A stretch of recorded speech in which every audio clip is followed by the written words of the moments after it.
তেলিয়ামুড়াস্থিত রাম ঠাকুর সেবা মন্দিরের অফিস কার্যালয়ের নতুন ভবনের শুভ দ্বারোদ্ঘাটন হল ত্রিপুরা বিধানসভার মুখ্য সচেতক কল্যাণী সাহা রায়ের হাত ধরে। বহু বছর পুরনো এই মন্দিরের অফিস গৃহটি দীর্ঘ বছর একটি অস্থায়ী গৃহ থেকে পরিচালিত হয়ে আসছিল। আশ্রম কর্তৃপক্ষ বিধায়িকার নিকট আর্জি করার সাথে সাথেই উনি ওনার বিধায়ক উন্নয়ন তহবিল থেকে অর্থ প্রদান করার ব্যবস্থা করেন। ফলে অতি অল্প সময়ের মধ্যেই সুবিধাযুক্ত একটি নতুন অফিস গৃহ গড়ে তুলতে সক্ষম হয়। রবিবার এক অনুষ্ঠানের মধ্য দিয়ে এর দ্বারোদ্ঘাটন করা হয়। এই অনুষ্ঠানে বিধায়িকা ছাড়া উপস্থিত ছিলেন তেলিয়ামুড়া পুর পরিষদের চেয়ারম্যান রূপক সরকার, রাজ্য রাম ঠাকুরের ভক্ত নিয়ে গঠিত কমিটির রাজ্য সম্পাদক, তেলিয়ামুড়া আশ্রমের সম্পাদক সভাপতি সহ অন্যান্যরা। এখন থেকে এই নতুন কার্যালয়ের মাধ্যমেই আশ্রম সমস্ত কাজ পরিচালনা করা হবে।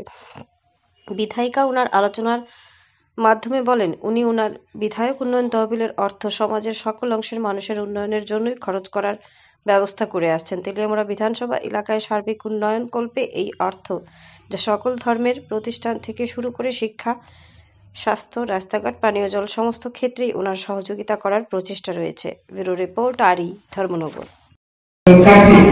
ঠাকুরের যারা শিষ্য তাদের কাজে একটা অফিস ঘর একজন বিধায়ক হিসাবে সেটা আমি দিতে পেরেছি। এটা আমার দীর্ঘদিনের স্বপ্ন ছিল যে আমাদের ঠাকুরের মন্দিরে একটা কিছু যাতে বিধায়ক উন্নত হয়ে থেকে আমি করতে পারি, সেটা আজকে এই স্বপ্ন খানিকটা হলো পূরণ হয়েছে। আগামী দিনে আরো কিছু করার পরিকল্পনা রয়েছে বিধায়ক এলাকা উন্নয়ন তহবিল থেকে। এই মুহূর্তে আমি মঞ্চ থেকে দাঁড়িয়ে বলছি আপনাদের অবগতির জন্য যে একটি প্রজেক্টে আমি 7 লাখের বেশি টাকা দিতে পারি না, তো 22 লক্ষ টাকা এর মধ্যে আমি দিয়েছি। আরো 2 লক্ষ টাকা আমি এপ্রিল মাসে এই সেবা মন্দিরে বাকি কাজটা সম্পন্ন করার জন্য দেব। যতটা পারি এই প্রক্রিয়া চলতে থাকবে। আসলে বিধায়ক কোয়াটা গুরুর আশীর্বাদ এবং আপনাদের সকলের আশীর্বাদ শুভেচ্ছা ছাড়া এই যাত্রা আমার কখনোই হতো না। ঘোষক বারবার বলছিলেন যে ব্যস্ততম সময় থেকে আমি সময় দিচ্ছি, বিষয়টা এরকম নয়। আমার সমস্ত সময় তেলিয়ামুড়ার জন্য সমর্পিত।